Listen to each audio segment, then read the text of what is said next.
વિરામ બાદ આપનું સ્વાગત છે। રાજકોટમાં BMW કાર ચાલકે અડફેટે મૃત્યુ થયેલા યુવકના પરિવારમાં આક્રોશ જોવા મળી રહ્યો છે। કાર ચાલક ઘટનાના એક જ દિવસમાં છૂટી જતા પરિવારે વિરોધ વ્યક્ત કર્યો છે। પોલીસ કાર ચાલક નવીરાને છાવરતી હોવાનો પરિવારે આક્ષેપ લગાવ્યો છે। આરોપીને બચાવવા પોલીસે ઓછી કલમ લગાવી હોવાનો પણ પરિવારે આરોપ લગાવ્યો। નવીરાને મોં બાંધીને બતાવતા પોલીસ પર સવાલો ઉઠાવ્યા અને નિર્દોષ યુવકને ન્યાય અપાવવા સોસાયટીના રહીશોએ પણ માંગ કરી છે। ઉપરાંત એફઆઈઆરમાં પણ પોલીસે આરોપીના નામનો ઉલ્લેખ ન કર્યો હોવાનો પરિવારનો દાવો છે। BMW કાર ચાલક આત્મન પટેલે અભિષેક નાથાણી નામના યુવકને અડફેટે લીધો હતો અને બાઇક ચાલક ફૂટબોલની જેમ ઉછળીને નીચે પટકાતા તેનું મોત નીપજી ગયું અને આત્મન પટેલ સામેથી પોલીસ સ્ટેશનમાં હાજર પણ થયો હતો।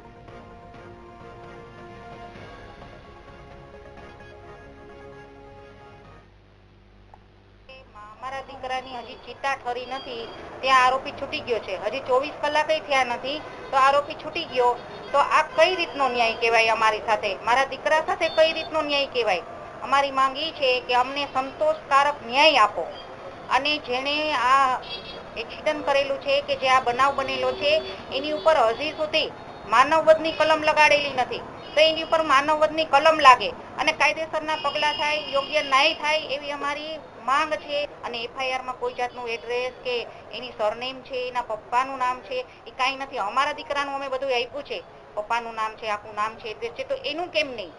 જરૂર તો એની છે કેમ કે આરોપી એ છે, અમે તો નથી આરોપી, તો એનું બધું જાહેર થવું જોઈએ। આવી રીતે જો છાવરશું તો સમાજમાં ગુના વધશે, સમાજ વ્યવસ્થા પડી ભાંગશે। પેલા તો અમને એમ જ થાય છે કે આમાં અમારે ન્યાયની આશા કેમ રાખે? શું અમને ન્યાય મળશે? કારણ કે અમે જે અમારી પાસે એફઆઈઆર ને અમે જોયું એમાં અમારા છોકરાનું નામ, સરનામું, અમારા ધંધાનું બધી ડિટેલ છે, પણ આમાં જે આરોપી છે એનું ક્યાંય નામ નથી, એના સરનામું, એના પેરેન્ટ્સનું, એમાં કોઈ એની ડિટેલ દર્શાવી જ નથી અને એફઆઈઆરમાં માનવવધની જે કલમ હોય એ પણ લગાડી નથી અને બીજા જ દિવસે છૂટી જાય તો આમાં અમારે ન્યાયની આશા કેમ રાખવી? અમને ન્યાય મળશે? અમારે કોની પાસે ન્યાય માટે જવાનું અને આમાં શું સમજવાનું? બીજા દિવસે આવો અમારા છોકરાને મારી નાખ્યો, એ બીજા જ દિવસે છૂટી જાય તો આ શું છે? અને સામાન્ય ગુનાવાળાને તો મારીને તોડી નાખે છે, તો આને કેમ કાંઈ નહીં?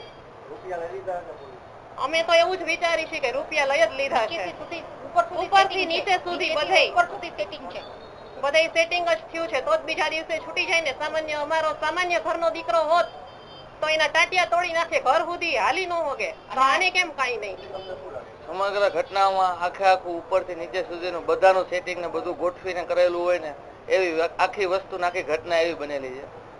જ્યારે એક્સિડન્ટનો બનાવ બન્યો ત્યારથી હું 20 મિનિટની અંદર ઘટના સ્થળે હતો। હું જ્યારે પહોંચ્યો ત્યારે પોલીસ કર્મચારીએ જ મને ફોનમાં ફોટો બતાવીને એમ કહી દીધું આ ભાઈ હતા ને આને અમે તાલુકાએ લઈ ગયા છીએ। જો કોઈ વ્યક્તિની એની જગ્યાએ એક્સિડન્ટ થયું, કોઈ ડેથ થઈ ગયું તો કોઈ પણ ડ્રાઈવરો કોઈ ભાગીને હોયો ન જાય એટલી વારમાં। એટલીમાં તમે સીધો પોલીસ કર્મી મને ફોટો બતાવી દીધો અને કીધું કે આ ભાઈ તાલુકાએ બેસી ગયા છે, નથી મને નામ દીધું નથી, કાંઈ ઓળખ આપી, એક પણ જાતનું કાંઈ કોઈ કર્યું નથી। એટલે ઉપરથી નીચે પહેલે સુધીનું બધાનું ગોઠવેલું છે। પછી એફઆઈઆર ફાડી તો એફઆઈઆરમાં એનું એક પણ જગ્યાએ ઉલ્લેખ નથી, એક પણ પ્રકારનો નામ નથી, ક્યાંય કાંઈ એકેય વસ્તુ આપવામાં આવેલ નથી। સીપી સાહેબને નમ્ર વિનંતી કે યોગ્ય પ્રકારની તપાસ કરાવે। સીપી સાહેબને નમ્ર વિનંતી છે કે આનો એક ઉપર એક્શન લેવામાં આવે તાત્કાલિક હતી। આ વસ્તુ એના પરિવાર જોડે જો થયું હોય તો આ વસ્તુ તો કેમ લે એક્શન તરત જ? અને કાળા કાચ લઈને ગાડી જાય છે તો એને રોકે છે બધાય ત્યારે, અને આ તો કાયદેસર એને જીવ જ લઈ લીધો છે, બરોબર? તો એને પર કેમ એક્શન નથી લેતા સરકાર? અને 105 કલમ ઉમેરવી જોઈએ માનવવધની, એ તો ઉમેરી જ નથી।